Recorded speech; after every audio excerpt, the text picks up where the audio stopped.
আসসালামু আলাইকুম।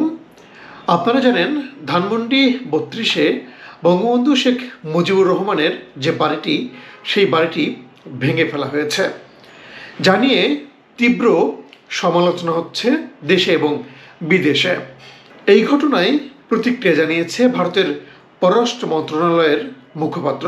বৃহস্পতিবার গণমাধ্যমের প্রশ্নের জবাবে রণধীর জয়সওয়াল বলেছেন, ধানমন্ডি ৩২ নম্বরে শেখ মুজিবুর রহমানের বাড়িতে বিক্ষুব্ধ জনতার ভাঙচুর চালিয়ে ধ্বংসের ঘটনায় তীব্র নিন্দা জানানো উচিত। ভারতের পররাষ্ট্র মন্ত্রণালয়ের ওয়েবসাইটে জয়সওয়ালের মন্তব্য প্রকাশ করা হয়। তিনি বলেন, এটা দুঃখজনক যে দখলদার শক্তি ও নিপীড়নের বিরুদ্ধে বাংলাদেশের জনগণের বীরত্বপূর্ণ প্রতিরোধের প্রতীক শেখ মুজিবুর রহমানের বাড়িটি ৫ ফেব্রুয়ারি ধ্বংস করা হয়েছে।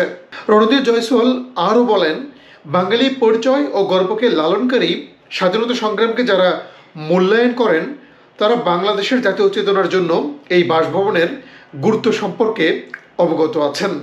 এই ভাঙচুরের ঘটনাটির তীব্র নিন্দা জানানো উচিত।